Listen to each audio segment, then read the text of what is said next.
একটি সাক্ষাৎকারে অভিনেত্রী মাধবী মুখোপাধ্যায় জানান, উত্তম কুমার সবসময় মানুষের পাশে থাকার কথা বলতেন। কখনো উত্তমবাবুকে রাগতে দেখিনি। তবে একটা ঘটনা ঘটেছিল। উনি অভিনেত্রী সঙ্গে প্রেসিডেন্ট ছিলেন তখন। প্রেসিডেন্ট থাকাকালীন একটা অ্যান্টি গ্রুপ তৈরি হয়। কে তৈরি করেছিলেন তার নাম আমি বলবো না। তারা একটা জায়গায় লিখে দিলেন, উত্তম কুমার চোর।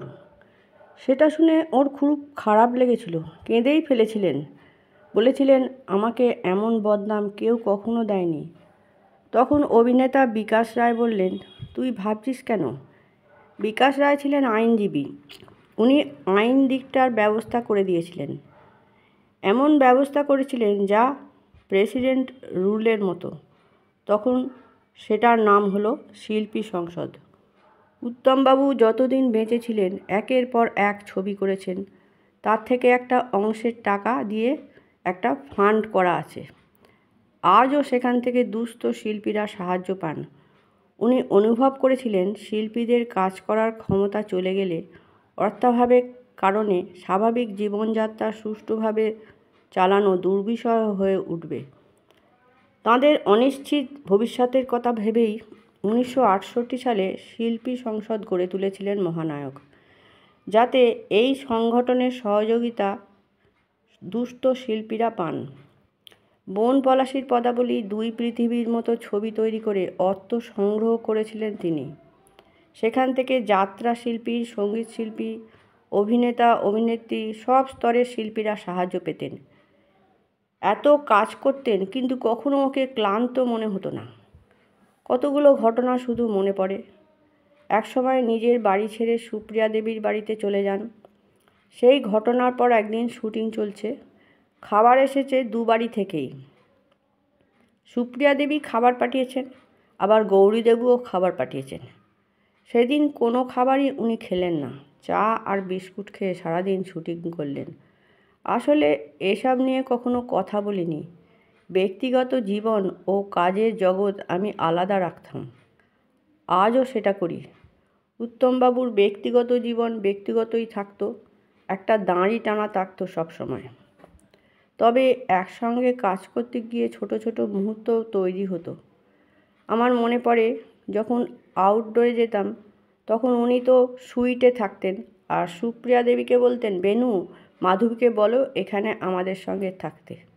আমি বলতাম, একেবারেই না, আমি একলা থাকতেই ভালোবাসি, সিঙ্গেল রুমে থাকতাম আমি। তখন বলতেন, ঠিক আছে একলা থাকো, কিন্তু একসঙ্গে খাওয়া দাওয়া করবে। সুপ্রিয়া দেবী এত খাওয়াতেন, আমার তো একেবারে পেট খারাপ হয়ে গেল। ওদের সঙ্গে আউটডোরে অনেক জায়গায় গিয়েছি। মনে পড়ে তোপচাঁচি ওর খুব প্রিয় জায়গা ছিল। সেখানে অগ্নিশ্বরের শুটিং করতে গিয়েছিলাম। ওখানে গিয়ে সুপ্রিয়া দেবী রান্না করতেন আর আমরা তিনজন খেতাম। শৃঙ্খলা, নিয়মাবর্তিতা উত্তম কুমারের থেকে শেখার মতন। তখন সকাল 10টা থেকে সন্ধ্যে 6টা সাড়ে 6টা পর্যন্ত শুটিং হতো, তার বেশি হতো না। আর এক্সটেনশন হলে শিল্পীদের আগে থেকে জানিয়ে দেওয়া হতো। উনি সকাল 10টায় স্টুডিওয়ে আসতেন, শেষ পর্যন্ত থেকে 6টা সাড়ে 6টাতেই বেরিয়ে যেতেন। এত ছবি করতেন, প্রতিদিনই শুটিং থাকতো, শুধু রবিবার বাদ। রবিবার ওর বাড়িতে গান আর ইংরেজি ও হিন্দি একজন করে শিক্ষক আসতেন, বাড়িতেই তালিম নিতেন। বাঙালির জীবনে উত্তম কুমার একজনই। আসলে উত্তম কুমার ও সুচিত্রা সেন, এই জুটি আমরা কোনোদিনই ভুলতে পারবো না। দুজনের ভাবনা চিন্তা দুরকম ছিল। উত্তমবাবু মানুষ নিয়ে ভাবতেন আর সুচিত্রা সেন ভাবতেন আধ্যাত্মিক জগৎ নিয়ে। ওর বাড়িতে রামকৃষ্ণ মিশনের গুরু ভাইরাও আসতেন। তার বাইরে সুচিত্রা সেন কোনোদিনও কোনো লোকজনকে নিয়ে থাকতেন না। কিন্তু উত্তমবাবুর আবার আলাদা ব্যাপার। মনে আছে, আমার তখন বন্যা হতো, তখন কিছু শিল্পীকে নিয়ে সাহায্য করতে বেরোতেন। বুঝতেন নিজের যা টাকা আছে তা দিয়ে হবে না। বলিউড, টলিউড, ক্রিকেট খেলার আয়োজন করে টাকা তুলতেন। তা মুখ্যমন্ত্রীর ত্রাণ তহবিলে দেয়া হতো।